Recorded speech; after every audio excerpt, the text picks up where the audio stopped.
Réveil ce matin à Sarajevo. Après une bonne nuit dans un vrai lit d'hôtel, on descend tranquillement prendre le petit-déj. On s'installe et on voit un chat avec un air innocent arriver, monter sur la table et partir tout fier avec une tranche de jambon dans sa gueule. Ici, va savoir pourquoi, les animaux errants sont nombreux.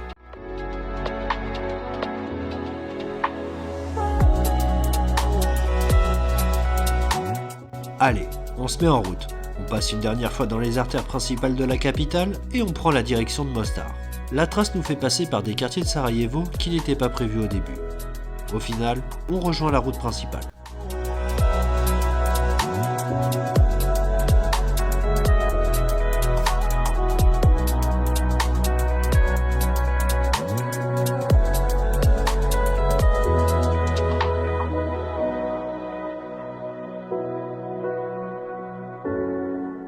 On repasse à côté du lac de Jablanica et il me semble que je t'avais promis des images de drone.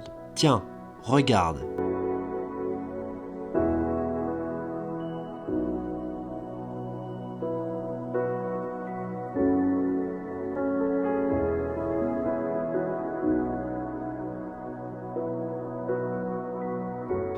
La route jusqu'à notre prochaine étape est top. C'est toujours la route 73.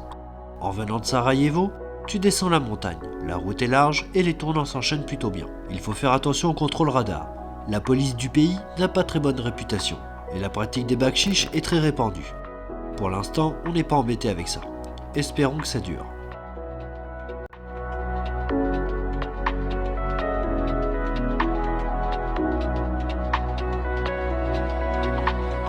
On se trouve maintenant sur la portion entre la ville de Jablanica et Mostar. La route serpente gentiment entre les falaises, et le fleuve que tu peux voir est la Neretva. C'est vraiment beau. En plus, le temps est avec nous, la route est propre et la température est agréable. En parlant de route, depuis notre arrivée dans le pays, on avait une appréhension. On a entendu qu'elles pouvaient être fortement dégradées, mais jusqu'ici, elles sont nickel.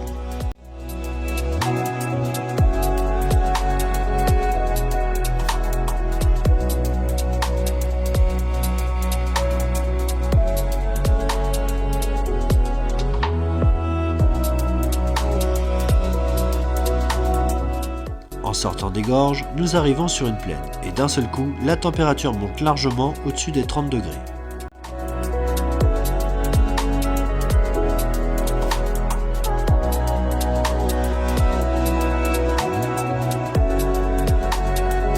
En arrivant à Mostar, on rencontre un problème. En effet, au moment de faire la trace, j'avais rentré l'adresse de l'hôtel, mais celle-ci n'est pas la bonne, et par conséquent, on est un petit peu perdu.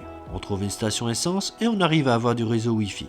On fait rapidement une recherche et on reprogramme l'itinéraire. On arrive à l'hôtel, on pose les motos et on décide d'aller manger dans une brasserie.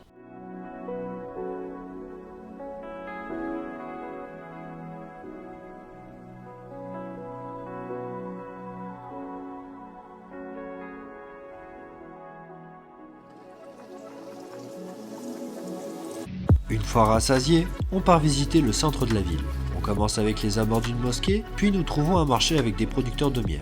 On achète quelques pots avant de se diriger vers le fameux Stari Most. Ce pont a été construit en 1565 au-dessus de la Neretva. Son architecture, avec une seule arche, lui permet d'avoir une très bonne solidité. Cependant, pendant la guerre de 1993, le pont fut détruit par les Croates pour empêcher les Bosniaques de passer. Il sera reconstruit à partir de 2001, avant d'être inauguré en 2004 sous le signe de la réunification entre Croates et Bosniaques. On rentre à l'hôtel, on se pose, un petit passage à la piscine, même si le temps est un peu gris. Aujourd'hui, c'est une journée cool, et ça permet à l'équipe de se reposer. Pour le soir, on mange dans un restaurant typique, un plat de cevapi, à côté du pont. Et vers 22h, on entend l'appel du muezzin. C'est assez surprenant, surtout quand tu n'as pas l'habitude. Mais ce moment va dégager une ambiance particulière et mettre l'endroit en valeur. Allez, demain, changement de pays.